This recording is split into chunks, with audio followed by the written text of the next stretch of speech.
I went from comedy to psychiatry. I don't know. I'm not sure I left comedy, and I'm not sure I've totally entered psychiatry. So was the writing experience on Seinfeld?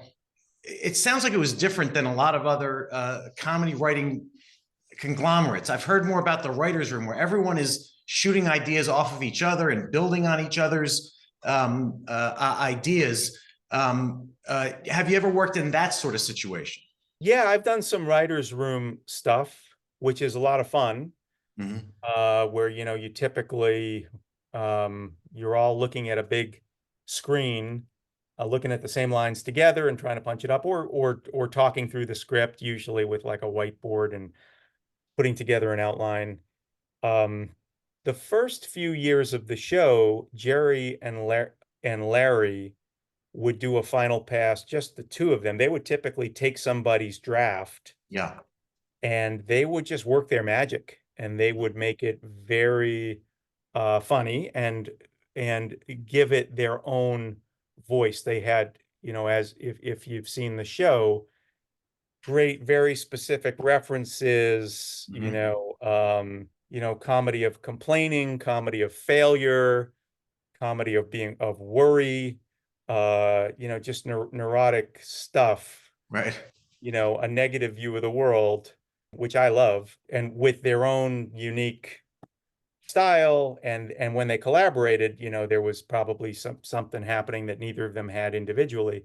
Yeah. And after the show, the writing process became more collaborative when Larry left, because Larry didn't have to act. Jerry did. He had lines to learn. He relied on us. We got a little bit more autonomy, the writers. Mm-hmm. Jerry would always be in on that final pass.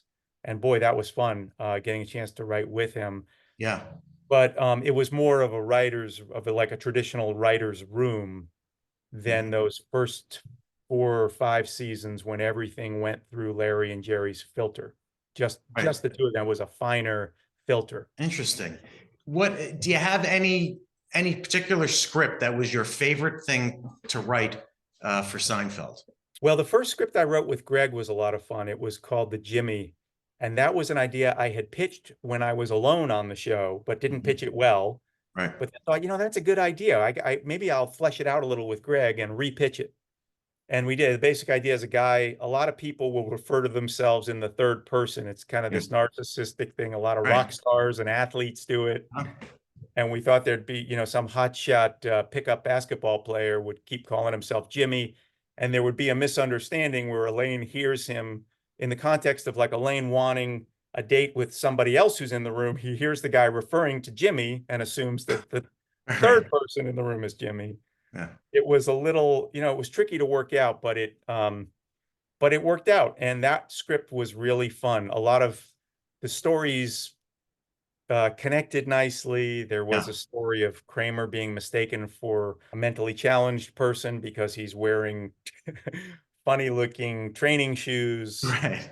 that help your basketball jump shot. They just connected well. I'm going to forget all the pieces in that Mhm. story's puzzle, but that was a fun episode. And back to working with Gregg, your writing partner. What kind of relationship is that? First of all, how long did you work with him?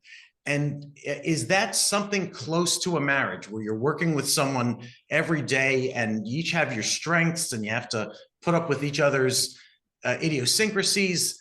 Am I off base on this? Once we find out how long you worked with them. Um, no, yeah, having a writing partner can be tricky.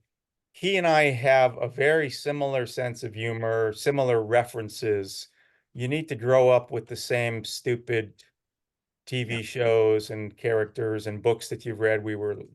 Give you a little taste, like we were obsessed with the Guinness Book of World Records in the 70s. We constantly citing obscure records, Mm-hmm. public service announcements from television shows. Greg and I had very similar references, and but even then, you're going to have disagreements. So you can punt.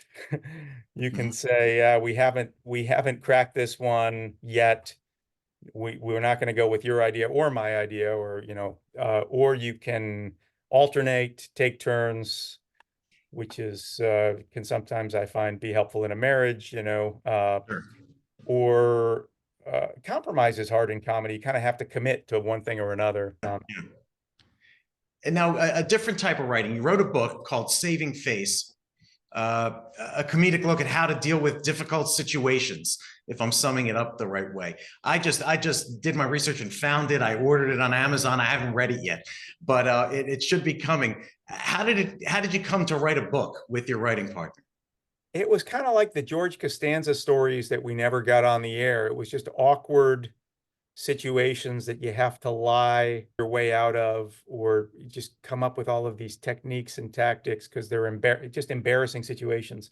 Some of Mhm. them, I think a couple were actually things I had used on the show. Like I had a barber in Stamford, Connecticut, who was getting old and shaky, started giving me bad haircuts, but he was still in the shop. Yeah. And I thought, well, I'll just use this other guy, All right. not realizing that that's going to be a really awkward moment. Right. And I go in there, and my old guy barber comes up to me excitedly, please have a seat. And I had to say, I'm going with, I'm going with Lou, Yeah. Yeah. it was horrible. Mhm. Um, so that was in the barber episode, but all kinds of things. Some of them are familiar to a lot of us. Congratulating a woman on her pregnancy when she isn't, Right. clogging toilets of people whose home you're a guest at. Yeah. Uh, I have stuff like that. Just Was the process like writing comedy with a partner in that you just chipped away at it and you work together and you kick things back and forth, or is writing a book a different animal? was a little more time consuming. It's more words. Yeah. Yeah. Was more to fill. I guess it would take, it's half an hour to watch a TV show. You're only writing uh, dialogue, Yeah. and Yeah. the book would probably take an hour and a half to read. So it was more work. Sure. Yeah, I mean, it was always fun working with Greg. It was a chance to work with him, but it was a little bit more challenging than writing a script, I would say. Yeah. Move on to a slightly related topic. That's where can comedy serve as a quote prescription for healing? When you're working with someone, or not even formally working with someone, can people use comedy to try and get themselves through difficult situations, or out of the dumps, or out of the mud puddle they're sitting in? Well, I would say sure. And, we've all, I think, had times when you're feeling down or frustrated and you flick on the TV looking for something funny to distract you, to Yeah. try to get in that vibe. Um, they also give advice when you're nervous about a presentation, to like imagine everyone in their Right. underwear, or I mean, if there's nothing better than laughing. It's the greatest feeling in the world. So if there's in some small way you can head in that direction, why not? And the power of laughter. I just got back from a quick weekend back on the East Coast. I got together with a bunch of guys I was in high school with, and we've kept in touch. And we do it once a year.